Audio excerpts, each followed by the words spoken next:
हम बताना चाह रहे हैं नरेंद्र मोदी को और ममता बनर्जी को ये तो हमको नागरिक बनाता है। मोदी ये कहता है कि अगर आप उनका साथ नहीं देंगे तो हमको घुसपैठिया कहला दिया जाएगा। ममता बनर्जी ये बोलती है कि अगर मुझे वोट नहीं देंगे तो फिर आप तमाम लोगों को नुकसान पहुंचेगा। याद रखो ममता बनर्जी और मोदी तुम दोनों भाई बहन की जोड़ी हो, मगर सबसे बड़ा है कोई हमको इस देश से निकाल नहीं सकता। हम यहाँ पर रहेंगे और अपने हक को हासिल करके, क्योंकि बाबा साहेब का संविधान हम तमाम को नागरिक बनाता है। तो मेरी आपसे गुजारिश है कि आप 23 तारीख के दिन भीम पार्टी के मंडल इस्लाम को वोट देकर कामयाब करिए। मैं टीएमसी सरकार को बताना चाह रहा हूँ कि आपसे मोटाबारी में जो गड़बड़ हुआ, जो वहां पर वायलेंस हुआ, गैर जरूरी से भीम पार्टी के तमाम मेंबर्स पर केस बुक किया जा रहा है। हम चाहते हैं कि इलेक्शन कमीशन उसका इंडिपेंडेंट इंक्वायरी कराए और जो जिम्मेदार है उसके खिलाफ एक्शन ले। मगर टीएमसी की सरकार भीम पार्टी के जिम्मेदारों पर, मेंबर्स पर केस बुक कर रही है, ये बिल्कुल गलत है। तीसरी बात मैं आपको बताना चाह रहा हूँ कि कल मेरे को मीडिया के हमारे दोस्त है, टीवी के सीनियर जर्नलिस्ट है, उनका नाम बाबा है, जो एक अंग्रेजी चैनल में काम करते हैं, मनोरंजन भारती उनका नाम है। उन्होंने मुझसे कहा कि ममता बनर्जी ने ओवैसी तुमको गाली दी है। तो मैं ममता बनर्जी को बोलना चाह रहा हूँ, ममता बनर्जी तुम जितना गाली दे सकते मुझे गाली दो, मैं रुकने वाला नहीं हूँ, मैं करने वाला। आप गाली मुझे इसलिए देते हैं ममता बनर्जी क्योंकि मेरा नाम ओवैसी है और तुम्हारा नाम ममता बनर्जी है। तुम गाली इसलिए देते हो क्योंकि तुम एक अपर कास्ट की हो और मेरा ताल्लुक माइनॉरिटी से, इसलिए तुम मुझे गाली देती हो। ममता बनर्जी तुम मुझे गाली नहीं दे रही हो, तुम बंगाल के 27% मुसलमानों से अपनी नफरत का इजहार कर रही हो। आज अगर तुम ये समझ रही हो कि ओवैसी को गाली देने से मुझे कुछ हो जाएगा, ममता बनर्जी याद रखो, जब तक ओवैसी जिंदा रहेगा मैं बंगाल के मुसलमानों के हक के लिए लड़ता रहूंगा। मुझे जब तक जिंदा रखेगा हम यहाँ पर अपनी पॉलिटिकल एजेंसी को बनाकर रखेंगे। याद रखिए ममता बनर्जी जो मुझे गाली दे रही है वो गाली आप तमाम को दे रही है। वो तमाम बंगाल के मुसलमानों से नफरत करती है। वो गाली इसलिए दे रही है कि मेरे नाम के साथ बनर्जी नहीं है, मेरे नाम के साथ असदुद्दीन है, इसीलिए ममता बनर्जी गाली दे रही है।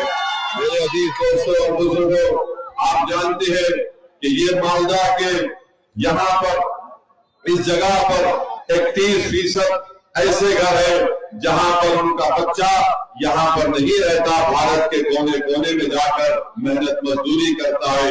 बताओ कांग्रेस वालों, बताओ लेफ्ट फ्रंट और टीएमसी के लोगों, तुमने क्या किया? यहाँ पर 31% 31% ऐसे हाउस होल्ड है जहाँ के बच्चे मालदा छोड़कर देश के कोने कोने में या विदेश को चले जाते हैं।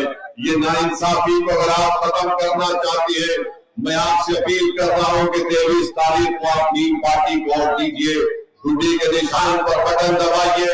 कोई भी बेटा अपने माँ बाप से दूर रहना नहीं चाहिए, कोई भी बीवी अपने शौहर से दूर रहना नहीं चाहिए, कोई भी बेटा अपने बाप को बगैर देखे जवान होना नहीं चाहिए। आप यहाँ से भीम पार्टी को कामयाब करिए और अपने हक को हासिल करिए। मैं आपको बता रहा हूँ कि यहाँ पर सुजापुर और कालिया चक में म्युनिसिपैलिटी बनाने का वादा किया गया था टीएमसी की तरफ से, ममता बनर्जी ने उस वादे को पूरा नहीं किया। सीलमपुर में रूरल हॉस्पिटल को सुपर स्पेशलिटी बनाने का वादा किया, वो पूरा नहीं किया। फिर आप जानते हैं कि जादवपुर में, नारायणपुर में, गोपालगंज में अस्पताल में डॉक्टर नहीं है। ममता बनर्जी तुम आकर कभी अपना इलाज कराओ यहाँ के अस्पतालों में, तुमको मालूम होगा। 11-12 साल से ममता बनर्जी की सरकार है, मुख्यमंत्री है, पानी साफ जल आपको नहीं मिलता, उसमें जहर है। और ममता बनर्जी कहती है कि ओवैसी वोट काटने को आया है। आप यहाँ से मनीउर इस्लाम को अपना नया एमएलए बनाइए। इंशाअल्लाह ताला मीन पार्टी कोशिश करके आपको साफ जल साफ पानी दिलाएगी।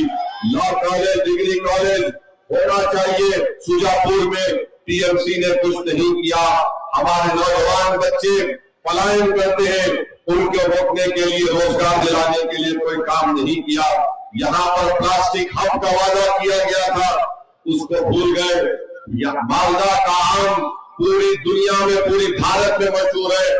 ममता बनर्जी की सरकार ने उन किसानों के लिए कुछ काम नहीं किया। सुजापुर और कालियाचक में बारिश होती है तो यहाँ पर घर में पानी आ जाता है। ममता बनर्जी के दौर में सबसे ज्यादा करप्शन हुआ, सबसे ज्यादा लूटमार हुई। कैग की रिपोर्ट कहती है कि 100 करोड़ रुपये सैलाब आया, बारिश हुई दी गई, तो ममता बनर्जी के टीएमसी के लोगों ने चोरों की तरह मिलकर उस पैसे को खा लिया और गरीबों को इसमें कुछ फायदा नहीं पहुंचाया। मैं आपसे वादा कर रहा हूं कि आपको मिलकर मीन पार्टी का साथ देना चाहिए। एसआईआर हो रहा है, ममता बनर्जी ड्रामे कर रही है। तुम मुख्यमंत्री हो, तुम्हारा काम था कि गरीब मुसलमानों के नाम एसआईआर में डिलीट ना हो। तुम्हारी सरकार ने क्या किया? तुम्हारा काम था कि तुम हेल्प डेस्क बनाते। तुम्हारी सरकार का काम था कि तुम गरीबों को कागज बना कर देते। मगर आज ममता बनर्जी मगरमच्छ की आंसू हो रही है, इनको कोई फर्क नहीं पड़ता। ममता बनर्जी हो या नरेंद्र मोदी हो, उनको अल्पसंख्यक समाज मुसलमानों से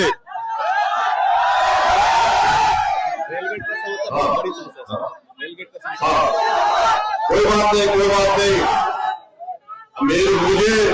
मुझे माइक की जरूरत नहीं है।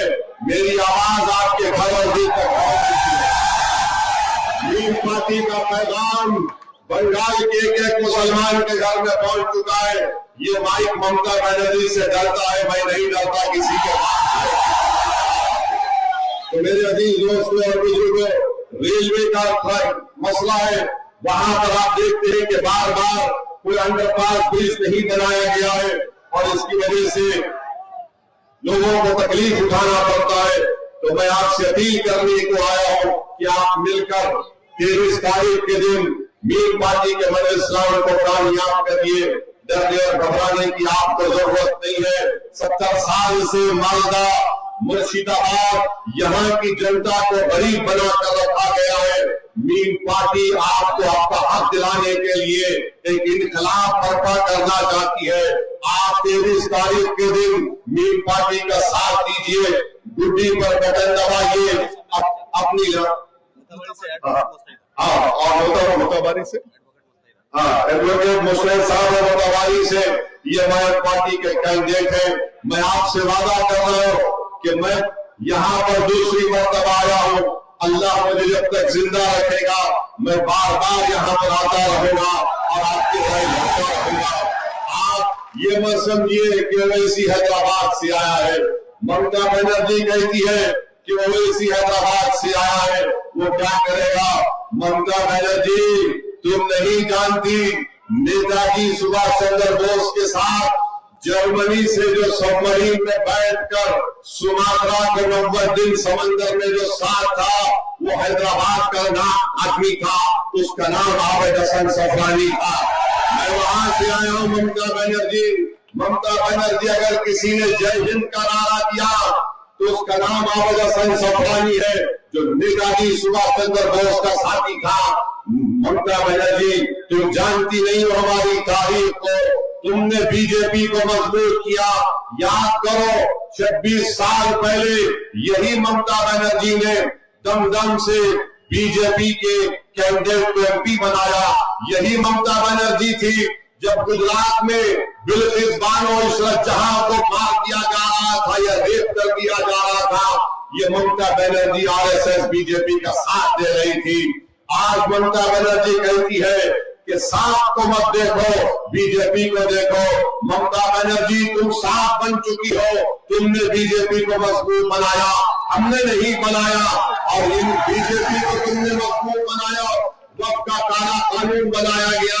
तुमने बंगाल के मुस्लिम समाज को झूठा वादा किया कि वक्त का कानून लागू नहीं होगा बंगाल में, मगर आपने देख लिया कि यही ममता बनर्जी की सरकार है। वक्त के कानून के जरिए से हमारी जायदादों को नुकसान पहुंचाया जा रहा है, उनका रजिस्ट्रेशन नहीं हो रहा है। बहरहाल मेरे अजीज दोस्तों और बुजुर्गों, मैं आपसे अपील करने आया हूं कि आप अपने वोट का सही इस्तेमाल करिए। ममता बनर्जी हमको एक दूध देने वाली गाय समझती है। ममता बनर्जी क्या बोलती है? हाँ, वो भी बोलता। ममता बनर्जी क्या कहती है? मुसलमानों को कहती है कि दूधल गाय है। क्या आप दूधल गाय है?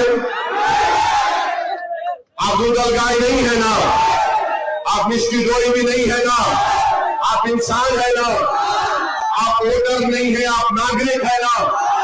ममता बनर्जी और मोदी आपको वोटर बनाना चाहते हैं, ओवैसी आपको नागरिक बनाना चाहता है। आप क्या बनेंगे? वोटर बनेंगे, नागरिक बनेंगे? आप क्या बनेंगे? वोटर बनेंगे, नागरिक बनेंगे? अगर आप नागरिक सिटीजन बनेंगे तो आपके हक मिलेंगे, आपके राइट्स मिलेंगे। डर का वोट मत दो, बेखौफ होकर मीम पार्टी को अपना वोट देकर आप अपने आप को कामयाब करिए।